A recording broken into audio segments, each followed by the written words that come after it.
이번 시간은 제1편 제2장 행정법입니다. 우리 행정법에서 이제 가장 중요한 행정법의 일반 원칙이라든지 기본 원리, 그 다음에 이제 행정법의 의의, 법원 정도가 이제 중요하고요. 자, 앞에부터 천천히 제1절부터 보도록 하죠. 행정법의 의의가 나오죠. 맨 먼저 첫 번째 개념인데요. 행정법은 행정의 조직, 작용 및 구제에 관한 국내 공법을 말한다라고 되어 있습니다. 개념 요소 자 보시면 행정법은 행정에 관한 법이다. 행정법은 행정에 관한 공법이다. 행정법은 행정에 관한 국내 공법이다. 이렇게 되어 있습니다. 자, 이렇게 이제 간단히 받으시고 행정법의 성립은요. 먼저 대륙법계에서 먼저 행정법이 이렇게 성립합니다. 그리고 나서 영미법계에서도 행정법이 성립하게 됩니다. 대륙법계에서는 독일에서 특히 법치국가 사상의 발전과 프랑스에서 행정제도의 발달을 들 수가 있습니다. 법치국가 사상의 발전과 행정제도의 발달을 통해서 대륙법계에서 행정법이 먼저 성립하고요. 그 다음에 대륙법계에 있어서는 행정법은 성문법을 중심으로 해서 이렇게 성립 발전하고요. 성문법 중에서 특히 실체법적 측면을 중심으로 성립 발전합니다. 실체법이라는 것은 이렇게 권리 의무사항을 규정하는 실체법과 이제 절차법이 서로 대비되는 개념인데 실체법은 이렇게 국민들이 권리 의무사항을 규정하고 있는 법을 실체법이라고 하고 이런 실체법상의 그 권리 의무 간의 법적 분쟁이 발생하면 그 국가구제가 원칙이죠. 바로 국가구제를 해주는 그 절차에 관한 사항을 규정한 법이 바로 절차법이 되겠습니다.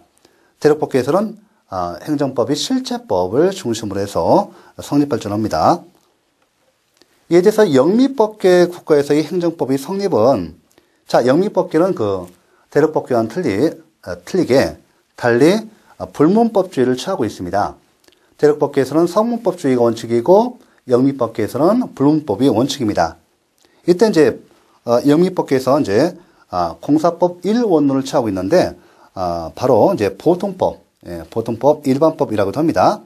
보통법이 이렇게 이제 19세기 말까지 보통법이 원칙이 확고하게 확립되어 있고요. 이에 따라서 초기에는 똑같이 근대국가가 성립하고 법치주의가 대륙법계와 영미법계에서 성립했지만 이때 법치국가 사상의 발전과 행정제도의 발달을 통해서 바로 대륙법계에서 먼저 성립하고 행정법이 성립하고요. 그 다음에 영미법계 국가에서는 이 보통법의 원칙 때문에 똑같이 근대국가가 성립했지만은 초기에 행정법 성립이 저해가 됩니다. 그 이유가 있는데 이 보통법이라는 것은 보세요. 공법과 사법체계가 없어요. 그러니까 공사법이 1원론 하나의 체계에 법체계가 있고 이에 따라서 국가와 개인 간 개인과 개인 간에도 똑같이 평등한 보통법을 적용해서 법의 평등이라는 이런 실질적 정의, 자연적 정의 원칙에 따라서 이렇게 하다 보니까 행정법 성립이 초기에 저해가 됩니다. 이 정도 간단히 보시고요. 특히 영미법계 국가에서는 그 실체법보다는 절차법적 측면을 중심으로 해서 행정법이 성립하게 됩니다. 쉽게 말하면 근대국가 초기에 영미법계에서는 이제 보통법의 원칙 때문에 행정법이 성립이 저해되는데 나중에 그 행정위원회 제도를 통해서 행정법이 성립합니다. 행정위원회가 행정적 권한뿐만 아니라 준사법적 권한이라든지 준입법적 권한이 부여되어 있어서 이때 준입법적 권한에 의해서 행정법이 성립하게 되고 이에 따라서 영미법계 행정법은 나중에 행정법이 성립하는데 바로 절차법적 측면을 중심으로 해서 행정법이 성립 발전합니다. 이렇게 놓으시고 특히 주의하실 것은 영미법계 행정법은